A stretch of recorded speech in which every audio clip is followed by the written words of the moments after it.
السلام عليكم ورحمة الله وبركاته. أهلا بكم في فيديو جديد.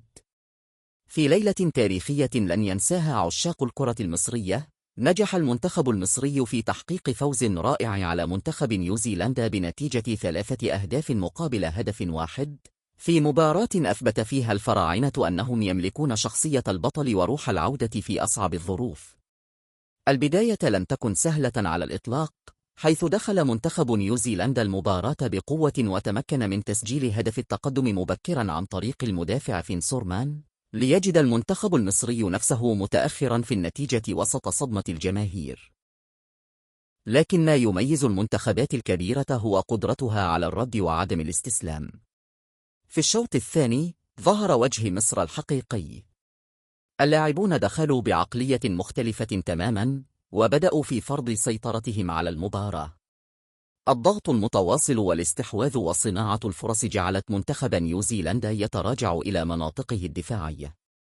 وفي الدقيقة 58 جاء هدف التعادل عن طريق مصطفى زيكو، الذي أعاد الأمل للجماهير المصرية وأشعل أجواء المباراة.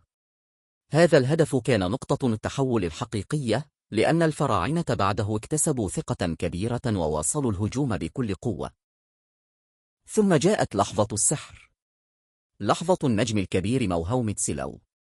بعد تبادل رائع للكرة مع مصطفى زيكو، استلم صلاح الكرة وسددها بطريقة رائعة داخل الشباك، ليمنح مصر هدف التقدم وسط احتفالات جنونية من اللاعبين والجماهير. لكن المنتخب المصري لم يكتفي بذلك، بل استمر في الضغط من أجل قتل المباراة. وفي الدقيقة 81 أرسل محمد صلاح كرة متقنة من ركلة ركنية، حولها محمود حسن تريزيغيه برأسية رائعة إلى الهدف الثالث، ليؤكد انتصار الفراعنة ويعلن كتابة صفحة جديدة في تاريخ الكرة المصرية. هذا الفوز لم يكن عاديا، بل كان تاريخيا، لأنه يمثل أول انتصار للمنتخب المصري في تاريخ مشاركاته بكأس العالم، كما وضع مصر في صدارة المجموعة برصيد 4 نقاط، لتصبح فرص التأهل إلى الدور المقبل أكبر من أي وقت مضى.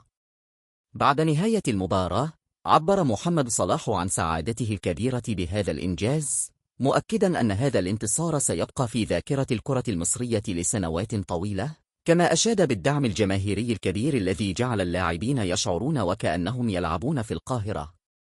ما قدمه المنتخب المصري في هذه المباراة يثبت أن الفراعنة قادرون على الحلم الكبير، وأن هذا الجيل بقيادة محمد صلاح يمتلك الإمكانيات لصناعة إنجاز تاريخي جديد. مبروك لجماهير مصر هذا الانتصار التاريخي. والسؤال الآن: هل يستطيع الفراعنة مواصلة المشوار والتأهل إلى الأدوار الإقصائية؟ مصري له كأس.